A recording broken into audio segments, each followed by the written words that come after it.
오늘 증거할 말씀은 누가복음 6장 20절에서 21절, 24절에서 25절 말씀입니다. 누가복음 6장 20절에서 21절 말씀을 봉독해 드리겠습니다. 예수께서 눈을 들어 제자들을 보시고 가라사대 가난한 자는 복이 있나니 하나님의 나라가 너희 것이며 이제 줄인 자는 복이 있나니 너희가 배부름을 얻을 것이며 이제 우는 자는 복이 있나니 너희가 웃을 것이며 24절 25절 말씀입니다. 그러나 화 있을진저 너희의 부요한 자여 너희는 너희의 의로를 이미 받았도다. 화 있을진저 너희 이제 배부른 자여 너희는 줄이리로다. 화 있을진저 너희 이제 웃는 자여 너희가 애통하며 울리로다. 아멘. 오늘 또한 이 시간은 전 시간에 말씀드렸던 영적인 부자와 가난한 자에 대한 말씀을 계속 이어서 상고해 보는 시간을 갖도록 하겠습니다.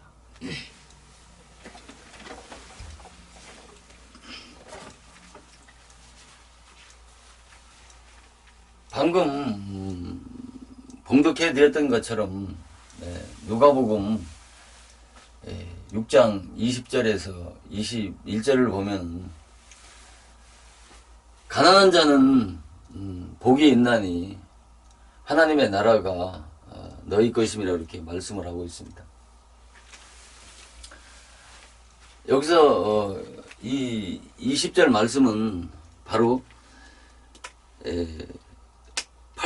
팔복인 그 마태복음 5장에 나오는 그 첫째 복인 심령이 가난한 자는 복이 있다라고 하는 말씀과 같은 그런 의미의 말씀인 것입니다.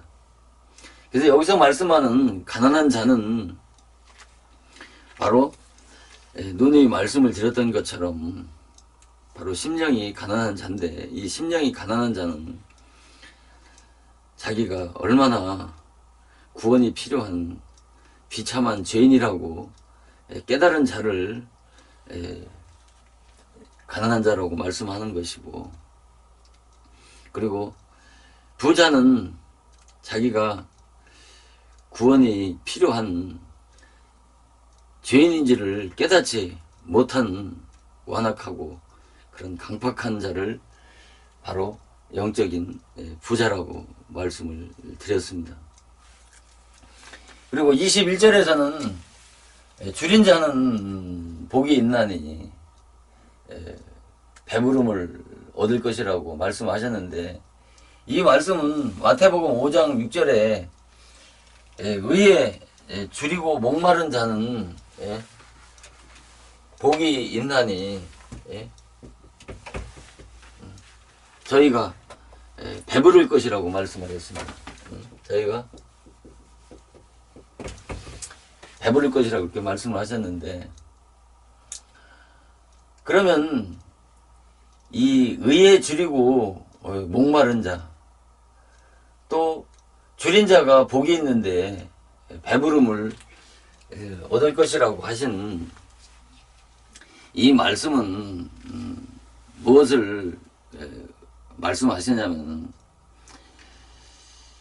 율법을 통해서 제가 깨달아지면은 그 영의 생각, 곧 그 마음의 생각에 따라서 그 온전히 죄를 이기고 또 거룩하게 데려오고 애쓰고 힘써보지만은 거듭나지 못한 인간은 그 율법의 높은 표준에 이르지 못함으로 인해서 그런 소원과 기대에 미치지 못하게 되면 결국은 자기 안에 있는 그 율법의 정죄를 받게 되면 자기 자신에 대해서 좌절하고 절망하게 되는 것이죠. 그러면 결국은 그 자기 안에 있는 그 죄로부터 구원을 얻고자 하는 간절한 그런 소원과 갈망을 가진 자를 영적으로 의에 줄이고 바로 목마르다라고 이렇게 말씀을 하는 겁니다.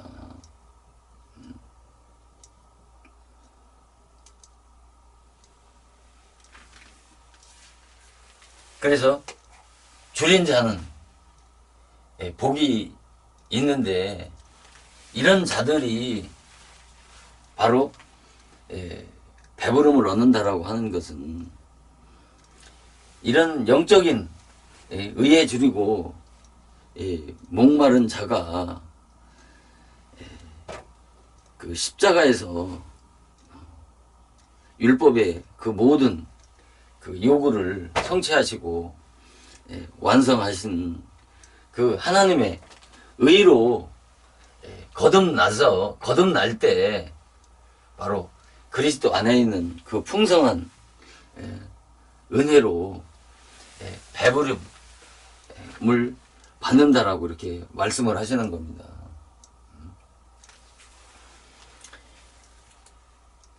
그래서 그리고 또 21절에서 보면 우는 자는 복이 있나니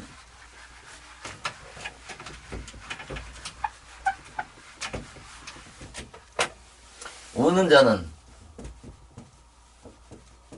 복이 있나니 웃을 것이라고 그랬습니다. 우는 자는 복이 있나니 웃을 것이다 라는 말씀이 있는데 우리가 전도서 7장 3절에 보면 슬픔이 웃음보다 아름답다라고 그랬습니다. 슬픔이 웃음보다 아름답다. 아니 우는 자가 복이 있다고 하시면서 이 우는 자가 웃을 것이라고 하는 말에는 좀 이해가 갈 수 있지 않습니까? 왜 그러냐면 사람이 내려갈 때가 있으면 올라갈 때가 있고 올라갈 때 있으면 또 내려갈 때가 있는 것처럼 인생사가 다 그와 같지 않습니까? 그렇듯이 우는 날이 있으면 항상 괴롭고 슬퍼서 울 일만 있습니까? 또 웃을 날도 있지 않습니까? 그런 차원에서 봤을 때 누가복음 6장 21절에 우는 자는 복이 있나니 웃을 것이라고 하는 말씀은 그런 대로 이해가 될 수 있는데 슬픔이 웃음보다 아름답다라고 하는 말은 육신적으로 이성적으로 보면 앞뒤가 맞지 않고 이해가 가지 않습니까? 웃는 것이 아름다운 것이 슬픔이 아름다운 일은 되지 않지 않습니까? 그랬을 때 이건 좀 육신적으로는 이해가 가지 않습니다. 그리고 참회의 눈물은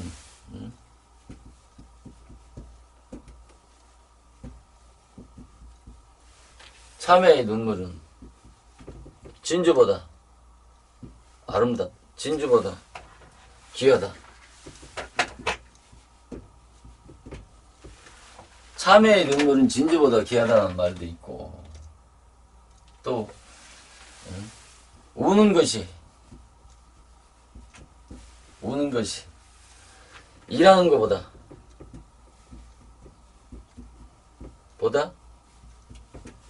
낫다. 우는 것이 일하는 것보다 낫다라는 말도 있고 괴로워하는 것이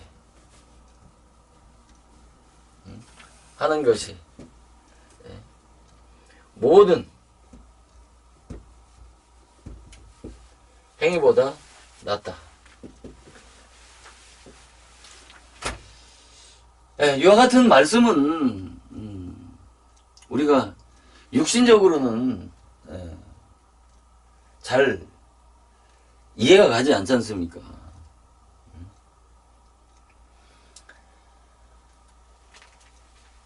왜 슬픔이 웃음보다 아름답고 참회의 눈물이 진주보다 귀하고 우는 것이 일하는 것보다 낫고 괴로워하는 것이 모든 행위보다 낫다라고 말씀하냐면, 아까 말씀드렸던 것처럼 그 죄와 죄를 깨닫고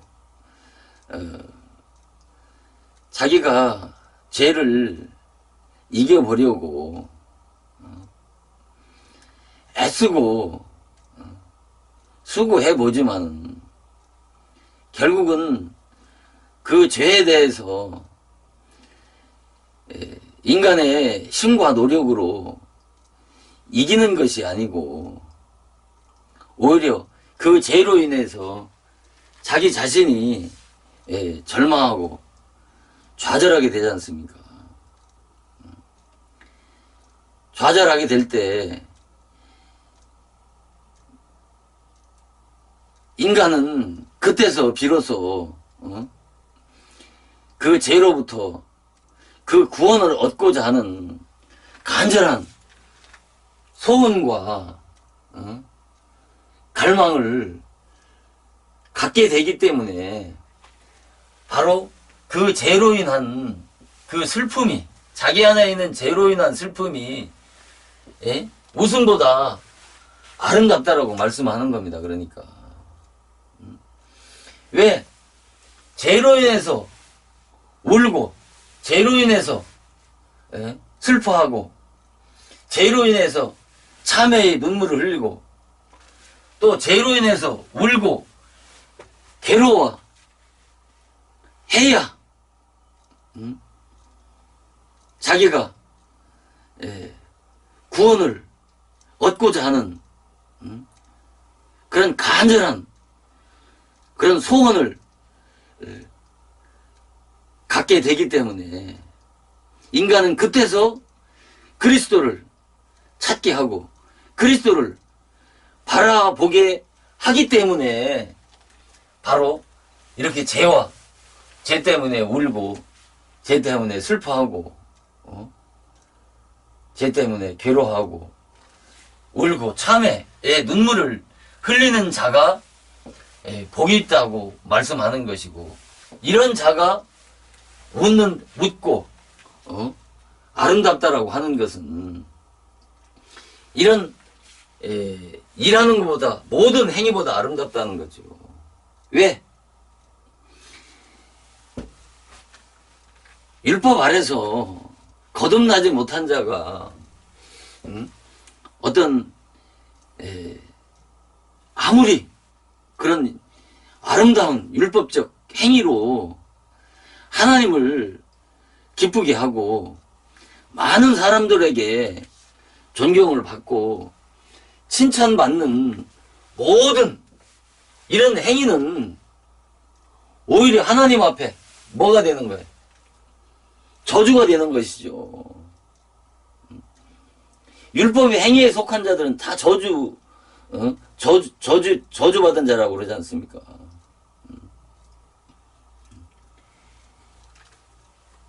거듭났을 때, 거듭나서 하는 그런 행위들은 하나님께 영광을 돌리지만, 거듭나지 않은 자가 그 율법의 행위로 하나님을 기쁘게 해드리고 사람에게 인정받고 칭찬받는 것은 오히려 그것이 저주가 되어진다는 것이죠. 그러니까 그래서 우는 자가 복이 있고 참회의 눈물을 흘리고 또 괴로워하고 슬퍼하는 자가 복이 있다고 말씀하는 것이고, 의에 줄이고 목마른 자가 복이 있다라고 말씀한 것입니다. 이게 바로 그 죄로 인해서 그 죄를 그 죄로부터 구원 얻고자 하는 간절한 소원과 목마른 자를 영적으로 가난하다라고 말씀하는 겁니다. 그것을 영적으로 목마르다라고 말씀을 하는 겁니다. 그래서 이런 우는 자, 슬퍼하는 자, 참회의 눈물을 흘린 자, 우는 자, 괴로워하는 자보다 일하는 것보다 모든 행위보다 아름답고 이런 자가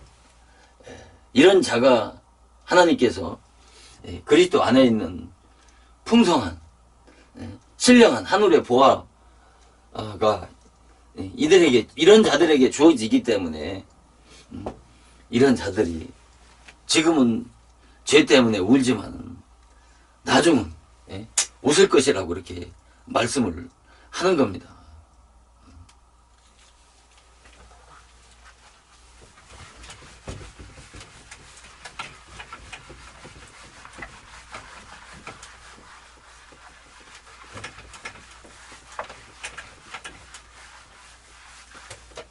그리고 6장 21절에서 보면은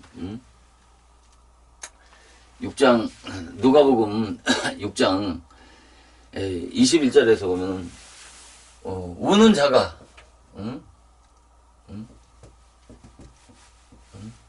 우는 자가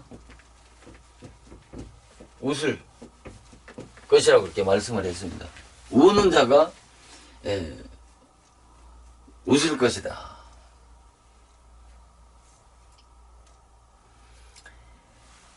그러니까 이 말은 바로 마태복음 5장 3절에 애통하는 자는 복이 있다고 하는 말씀과 같은 말씀입니다. 애통하는 자가 복이 있다.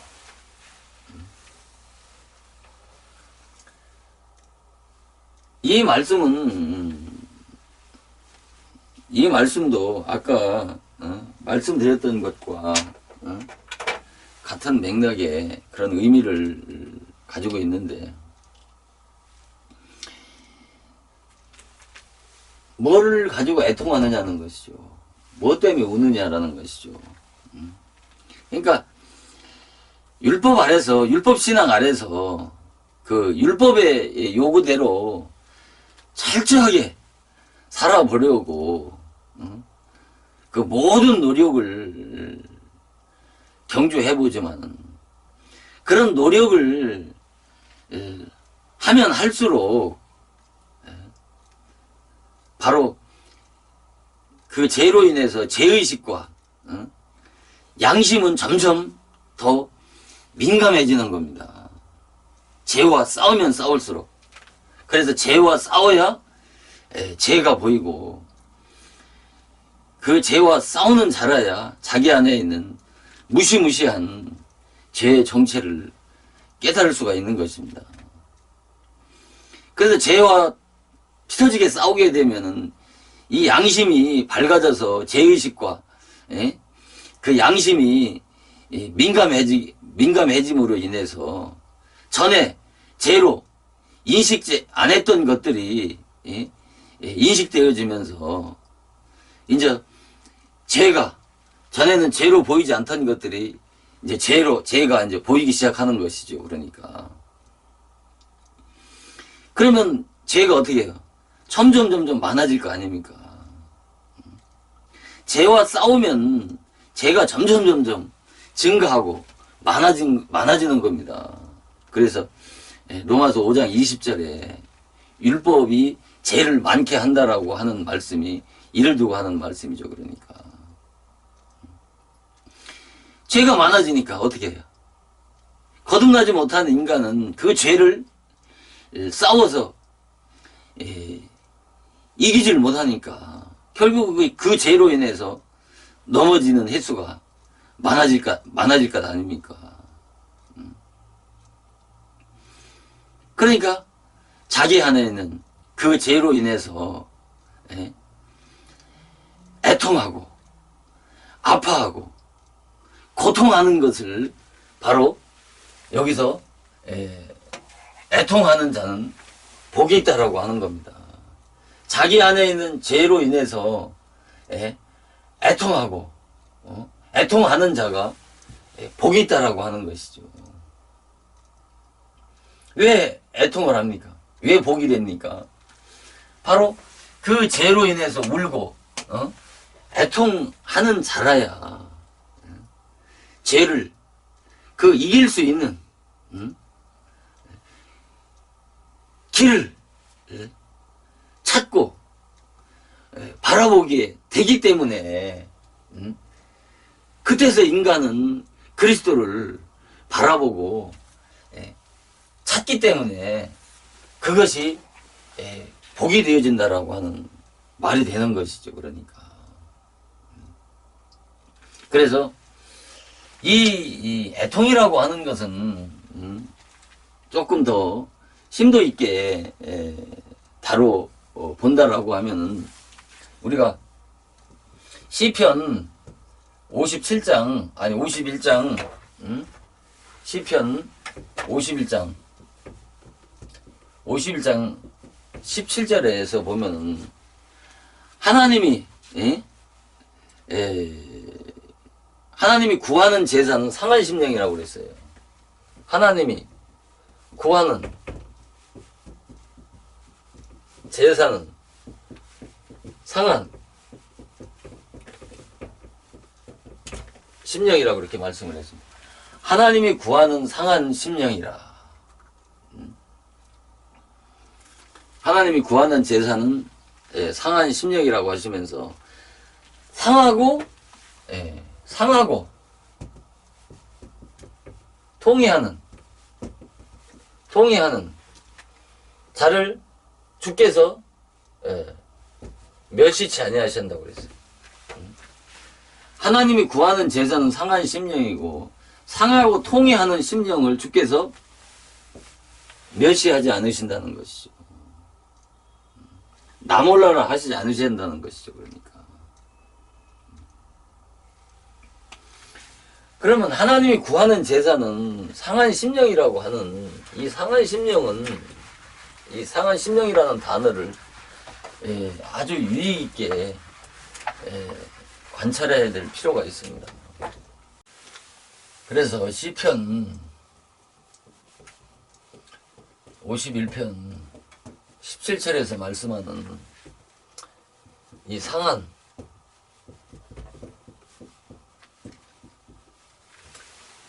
심령은 히브리어로 니시바란데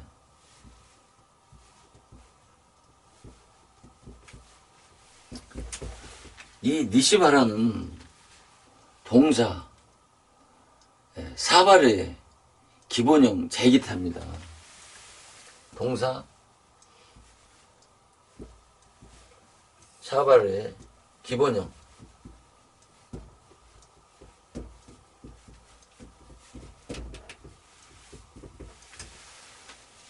제기타인데 이 샤바르는 그 어떤 것을 갈기갈기 찢다 파괴하다라고 하는 그런 의미를 가지고 있는 단어입니다.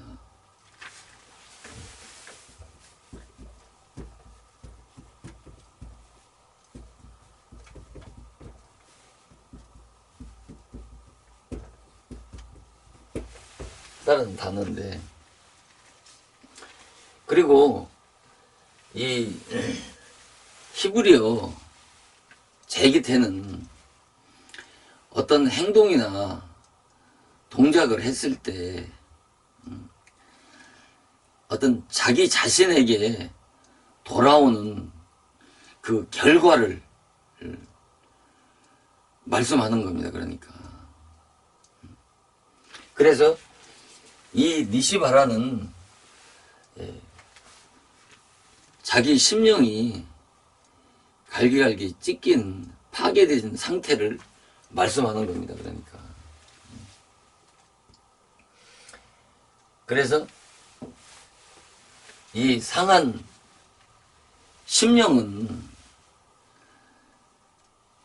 결국은 바로 어떤 그 율법적인 그 노력과 수고를 통해서 죄로부터 벗어나려고 하는 결과, 그 결과는 그 자기 자신의 심령이 갈기갈기 찢기고 파괴되어진 상태로 나타난 것을 바로 이런 상한 심령이라고 하는 것입니다. 그러니까 율법신앙 아래서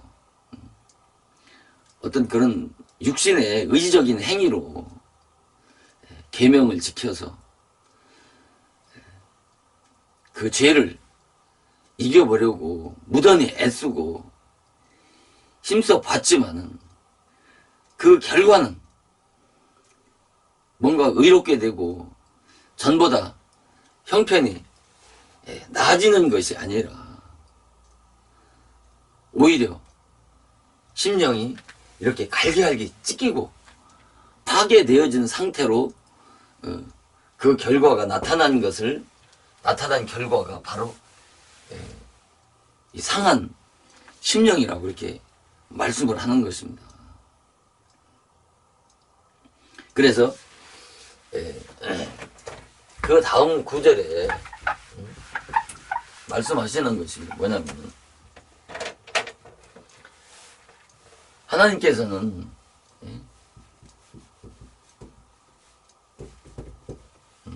상하고 통해하는 심령을 주께서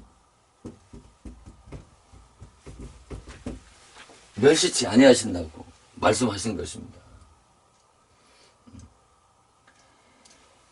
그러니까 어떤 율법신앙의 그 결과로 그 마음이 상하고 또 고통스러워서 아파하고 통해하는 자의 심령을 멸시하지 아니하신다라고 하시는 것이죠.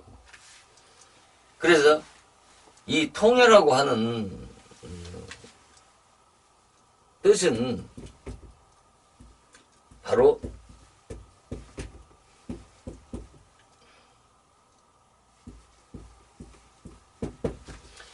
앞을통 뉘우칠 해자입니다.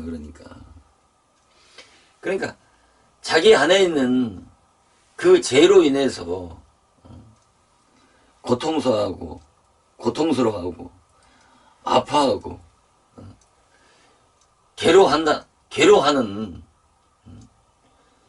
그 심령을 하나님이 멸시하지 아니하시고 이런 자를 하나님이 구원하신다라고 말씀하시는 겁니다. 그래서 시편 9장 12절에서 가난한 자의 부르짖음을 잊지 아니하시고 영원히 실망시키지 아니하신다고 말씀을 하신 겁니다. 그래서 시편 57편 14절 15절에서도 통해하는 자의 마음을 소송시키신다고 말씀하신 것이죠. 이와 같이 상한 심령을 하나님께서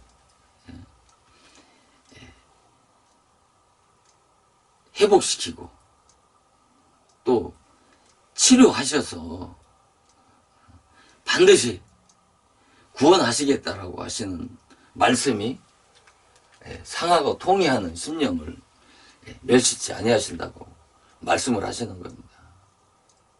그래서 시편 35장 그 10절에서도 가난한 자를 그보다 더 강한 자에게서 건지시고 또 궁핍한 자를 노력하는 그에게서 건지신다고 그렇게 말씀을 하신 겁니다. 그보다 더 가난한 자보다 더 강한 자고 또 그 가난한 자, 그 궁핍한 자를 노력하는 자가 누굽니까? 바로 율법이 아닙니까? 그 율법이 그 죄인을 정죄하고 심판해가지고 이와 같이 상한 심령이 그 죄로 인해서 아파하고 고통스러워하고 통해하는 자에게서 아니 그런 심령을 하나님이 구원하신다는 것이죠. 그것을 하나님이 멸시치 아니하신다고 말씀하신 겁니다. 그래서 이사야 66장 2절에서는 마음이 가난하고 심령이 통해하며 나의 말로 인하여 떠는 자에게 그 자를 권고하신다고 그렇게 말씀을 하신 겁니다.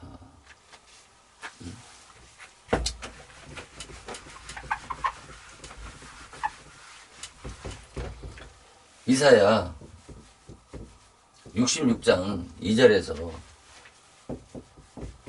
이 마음이 가난하고 또 통해하는 심령과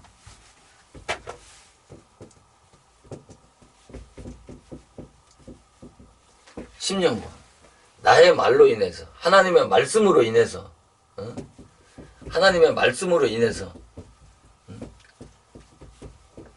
이 떠는 자를 이와 같은 자를 마음이 가난하고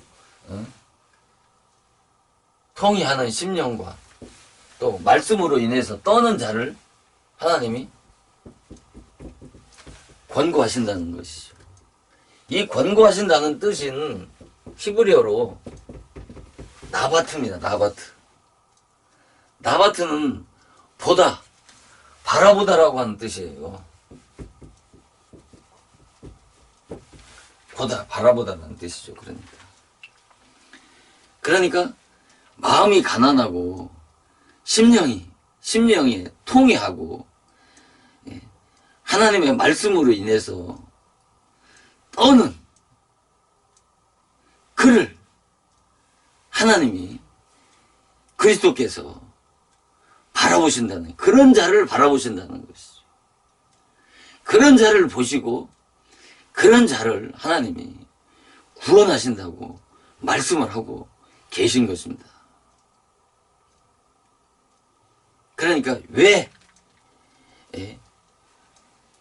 예수님께서 부자는 결단코 천국에 들어갈 수 없다라고 말씀하시면서 야고보서 2장 5절에서 말씀하신 것처럼 세상에 대해서 가난한 자를 믿음으로 부유케 하신다고 그렇게 말씀하신 그 말씀의 그 의미와 뜻을 바르게 이해를 하셔야 된다라고 하는 것이죠. 그래서 누가복음 6장 24절에서 25절에 말씀하지 않습니까? 부한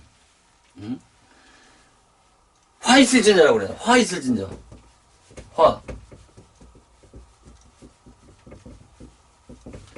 화라는 거예요. 화 있을 진저.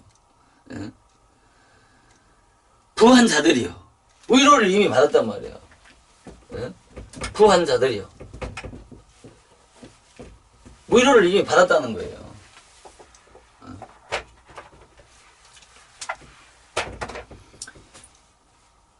주석에서는 이 부한자들이 의료를 받았다라고 하는 것이 물질적인 그 풍요를 누리는 자를 여기서 부한자들이라고 이렇게 해석을 합니다. 이런 해석을 율법적인 해석이라고 그러는 것이고, 이런 해석을 문자적인 해석이라고 하는 겁니다. 이런 말씀을 영적으로 해석하지 않으면 이건 풀리질 않은 거예요. 이런 말씀을 육적으로, 문자적으로, 계명으로 이해하는 자들을 율법의 신자라고 그러는 거예요. 말로만 율법으로 구원받을 수 없다라고 입으로 고백한다고 그래서 율법과 상관없는 게 아니라 이런 진리를 바르게 해석해서 풀어서 증거하면 이런 말씀이 믿어지는 자가, 그런 자가 복 있는 거예요.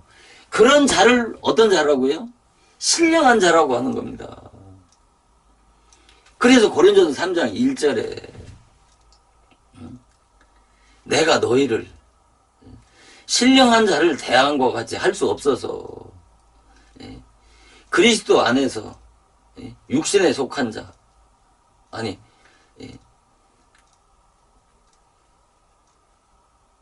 육신에 속한 자, 그리스도 안에서 어린아이 같이 대한다고 그렇게 말씀하잖아요. 그러면서 내가 너희를 젖이나 먹이고 밥으로 아니한다라고 그런 거예요. 말씀을 이와 같이 율법적으로 해석하는 것이, 이건 누가 못 믿어요. 세상 사람도 다 믿는다니까요. 안 믿는 사람이 어디 있어요. 그러나 이런 말씀을, 이런 내적이고 영적인 말씀들이 믿어지는 것이 성령의 역사라니까요. 왜? 항상 성령은 진리와 함께 역사하기 때문에 그런 거예요. 진리가 선포되지 않는 곳에는 성령이 역사를 하지 않는다니까. 왜? 성령이 진리이기 때문에 그런 거예요. 요한복음 5장 7절에, 아니 요한일서 5장 7절에. 그리고 요한복음 14장 17절에는 예수님은 진리시라고 그러잖아요. 요한복음 1장 1절에 하나님의 말씀이시라고 그러잖아요.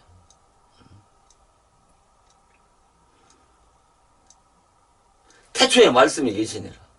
말씀이 하나님과 함께 계셨으니 말씀이 하나님이시라고 그러잖아요.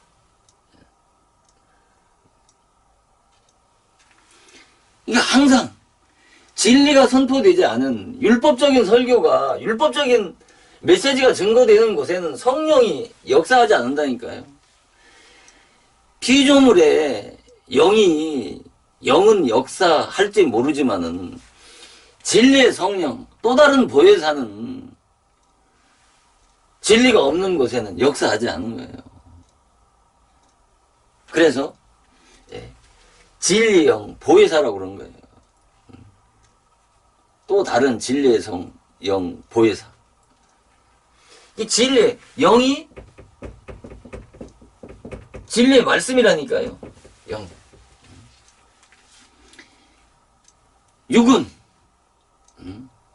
육으로 난 것은 육이요, 영으로 난 것은 생명이란 말이에요. 이 영이 생명이란 말이에요. 왜 영이 생명이에요? 이 영은 하나님이시고 말씀이시고, 이 영이 창조주 자신의 영이시기 때문에 그런 겁니다. 그러나 종의 영은, 율법의 영은 피조물의 영이란 말입니다. 그래서 항상 진리가 증거되어지는 곳에 성령이 역사하셔서, 그 성령이 역사하실 때 이런 말씀이 선포되어지는 곳에 그 말씀을 믿고 믿을 때, 그것이 진리가 믿어질 때, 그 진리가 믿어질 때 내 안에 성령이 와서 내주하시는 겁니다. 진리가 선포되지 않는 곳에는 진리의 성령이 선포되지 않는 거예요. 이 푸뉴마하고 또 다른 진리의 성령과는 전혀 다른 차원이라니까요. 귀신의 영도, 종의 영도, 하나님의 영도 전부 다 푸뉴마란 말입니다. 구분이 없잖아요. 그 이유가 있어요. 그러나 또 다른 진리의 성령, 보혜사. 이 또 다른 진리의 성령 보혜사는 다른 시간에 별도로 증거할 시간이 있을 겁니다. 그래서 왜 부한자들이 위로를 받았느냐면 무엇으로 위로를 받을까요? 육신적이고 세상적인 것으로 위로를 받는 거예요. 그러나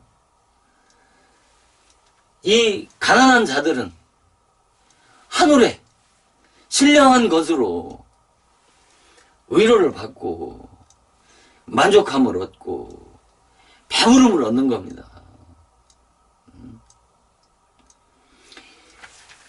하나님은 구하는 대로 주신다니까요. 육신에 속한 자들은 땅의 것만을 구할 수밖에 없다니까요. 하늘의 것을 구하질 않아요. 그래서 그가 기도하는 것을 보면은, 그 기도의 내용을 들어보면은, 육신에 속한 자인지, 하늘에 속한 자인지 알 수 있다니까요. 그의 말하는 소리를 들어보면 안다니까요. 그의 말하는 소리를 들어보면 그의 가치관이 영적 가치관으로 변화되어졌는지, 아니면 육적인 가치관으로 사는 인생인지 아닌지를 그의 말과 메시지, 그의 기도하는 소리를 들어보면 알 수 있는 거예요. 육신에 속하고 땅에 속한 자들은 육신적이고 세상적인 것밖에 구할 게 없다니까요. 말로는 하늘의 것을 구한다라고 하지만은 아니라니까요. 기도해보면 안다니까요. 그의 기도하는 소리를 들어보면 안다니까요. 그래서 거듭나면은 기도가 말씀의 기도로 바뀌지 않을 수가 없다니까요. 그래서 제일 제가 듣기 싫어하는 소리가 뭐냐면 하나님은 구하는 대로 다 주신다는 거예요. 그래요. 땅의 것을 구하면 땅의 것을 주신다니까요. 그럼 땅의 것이 어디서 누구로부터 오는지를 알아야 된다니까요. 세상 것이. 이 세상 임금 마귀로부터 온다니까요. 예수님이 누가복음 4장에서 예수님이 40일 금식하시고 마귀에게 시험을 받을 때 그 마귀가 그러잖아. 내가 천하를 다 보이시면서 모든 영광과 권세를 내가 네게 준다고 그러잖아요. 이것은 내가 넘겨받은 거라고 그러지 않습니까? 그 영광과 권세는 이 세상 모든 영광과 권세를 말하는 거예요. 그 내가 누구한테 넘겨받았어요, 마귀가? 하나님 앞에 넘겨받은 거라니까요. 정말로. 내가 원하는 자에게 준단 말입니다. 이 하나님은 구하는 대로 주는 거예요. 하늘에 신령한 것을 구하는 자에게는 하늘에 신령한 것을 주시고. 그래서 이런 자들은 부한 것에 위로를 받았다는 것은 세상적인 것으로 위로받고 만족함을 누리는 자는 성령으로, 물과 성령으로 거듭나지 않은 자라는 증거라니까요. 왜 땅의 것으로 부하고 부한 것으로 만족하고 그것으로 위로받는 자들은 아직 거듭나지 못했기 때문에, 왜? 하늘에 신령한 것을 받지 못하기 때문에 그러는 거예요. 하늘에 신령한 것으로 만족하는 사람은 땅의 것에 시심하지 않는다니까요. 자족하는 삶을 살 수 있다니까요. 가난하나 부하거나 거기에 좌지우지 되지 아니하고, 가난하면 가난한 대로, 없으면 없는 대로 만족하고 감사할 수 있는 그런 영적 가치관으로,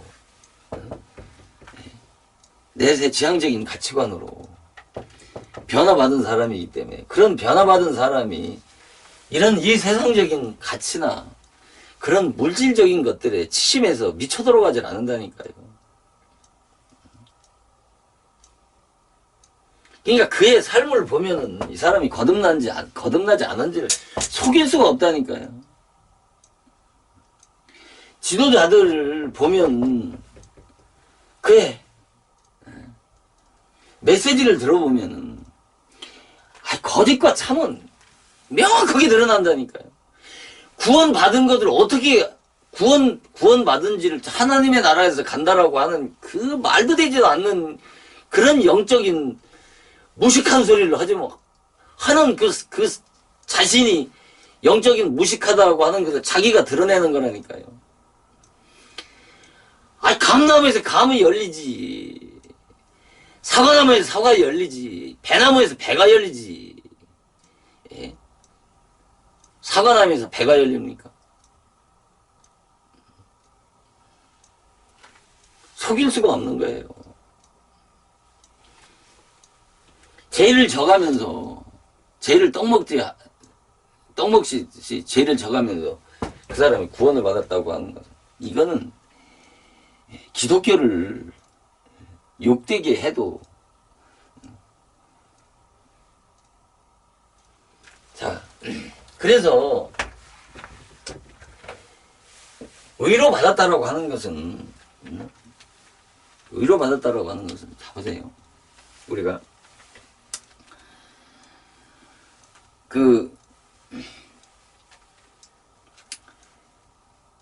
사도 바울이 고린도전서 9장 1절 이하에 보면 사도 바울이 그러지 않습니까?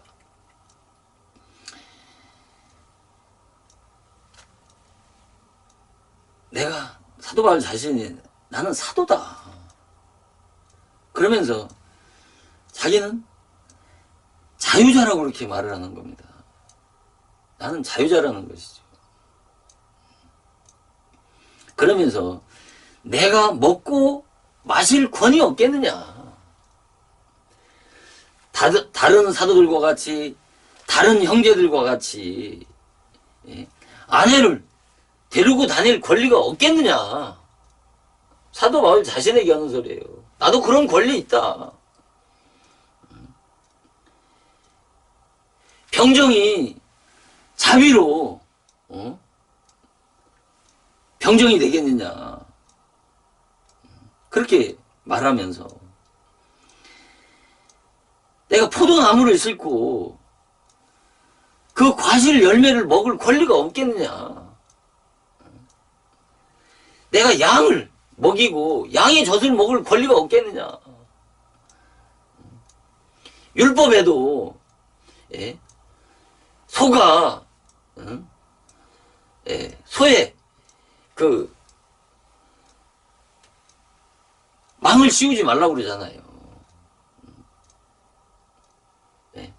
그것은 뭐예요? 그것은 소에게 하는 말이냐. 그러면서 바로 우리에게 하는 말이 아니겠느냐라고 말을 하지 않습니까?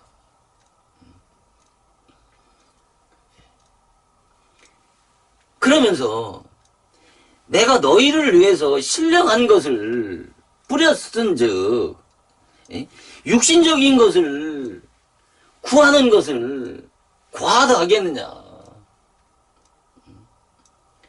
다른 이들도 이런 권을 가졌거늘 우리 일까 보냐, 나 일까 보냐. 그렇게 말을 하잖아요. 사도 바울이. 그러면서 그러나 내가 이 권을 쓰지 않는 것은, 이런 권리를 사용하지 않는 것은 복음에 아무 장애를 받지 않게 하려 함이라고 그렇게 말씀을 하지 않습니까? 이거 아주 중요한 사도 바울의 고백입니다.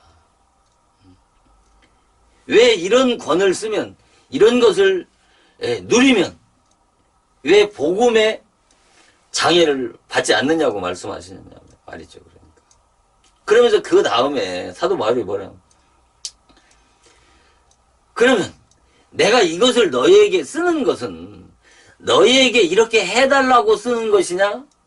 라고 하면서 뭐라고 하냐면 내가 차라리 죽을지언정 하면서 땡땡땡. 내가 차라리 죽을지언정 내가 그런 짓은 안 하겠다는 것이죠. 옆구리 쳐도 절받기 식의 얘기를 하는 게 아니라는 것이죠. 그러면서 뭐라고 하냐면 나의 자랑이 헛된 대로 돌리지 않게 하게 하려면 내 자랑이 헛된 대로 돌리지 않게 하려 함이라고 그렇게 말씀을 하고 있어요.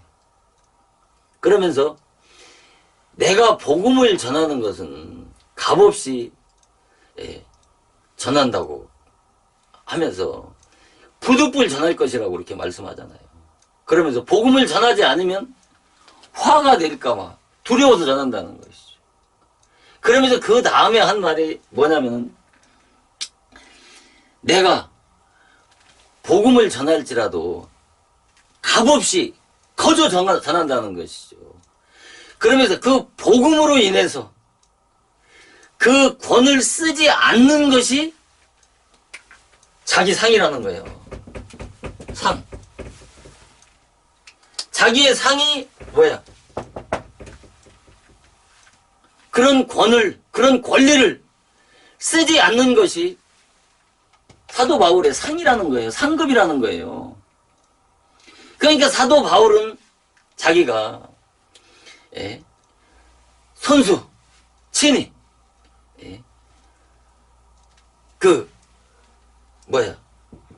가죽 장사를 하면서 그 먹고 사는 것을 말씀하시지 않습니까?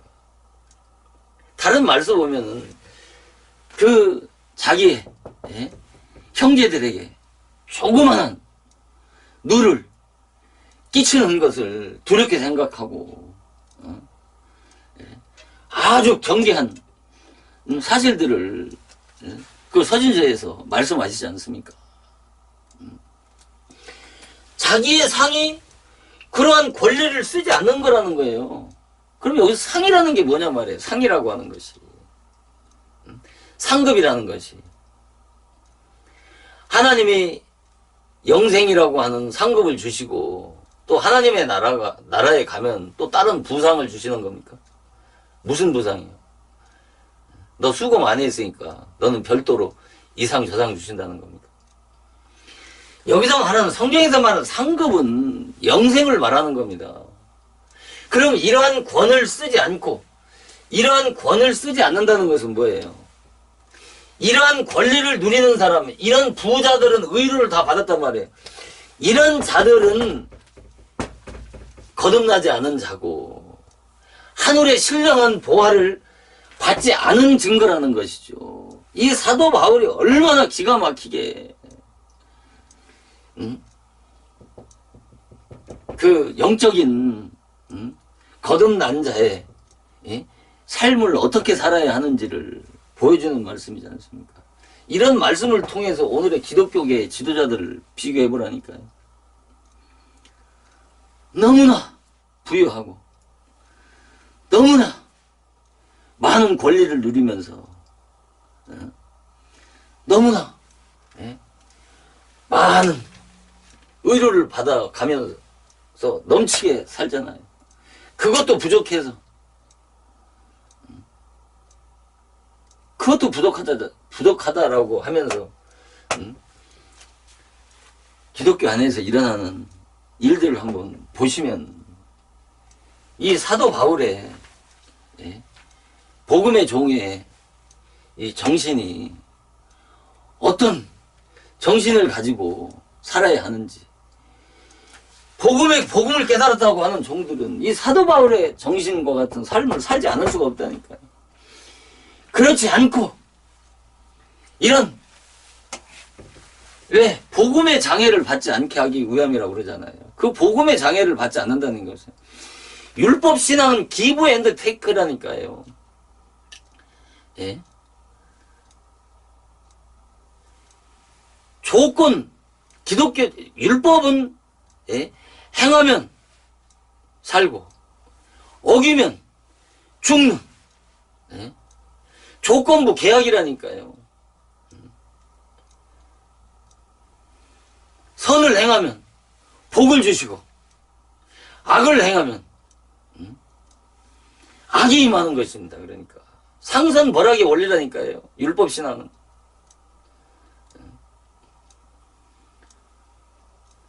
복음의 종과 율법의 종을 이런 영적인 가치관, 이 물질적인 가치관, 이 세상적인 가치관을 어떻게 가지고 살아야 하는지를 명확관하게 사도 바울을 통해서 말씀하시잖아요. 그러니까 사도 바울은 이 세상 것을 무엇같이 여긴다고 그랬어요? 똥같이 배설물같이 여긴다고 그러잖아요. 그런데 오늘날 지도자들 세상 것을 하늘의 보화보다도 더 귀하게 여기지 않습니까? 말로는 안 그렇죠. 말로는 안 그런데 실제 삶 속에서는 어떻게? 자, 물질이 배로 삼고 물질을 뭐로 삼아요? 하나님으로 삼는다니까요. 이게 사도 바울이 그 빌립보 교회를 향해서 내가 여러 번 너희에게 말하였구나. 지금도 눈물을 흘리면서 말하는 십자가의 원소를 행하는 자들, 이런 부한 자들이, 이런 물질적이고 세상적인 것으로 위로받고 사는 자들이 전부 다 십자가의 원소라니까요. 그것이 거듭나지 않은 증거라니까요. 그 심령 안에 하늘의 보화, 신령한 영생이 없는 증거라니까요. 그러니까 세상적인 것으로 만족하고 거기에서 위로받고 기뻐하는 겁니다. 그래서 이 영적인 가난이라고 하는 것, 영적인 가난이라고 하는 것이 얼마나 기독교 신앙의 키워드가 되고 핵심이 되는 진리라니까요. 그래서 영적으로 가난한 자가 영적으로 죽은 자라니까요. 그 죽은 자에게, 영적으로 가난한 자에게만 그리스도, 예수님 그 자신을 계시해 주시는 겁니다. 그 계시해 주신다는 것이, 그게 바로 계시의 믿음이라니까요.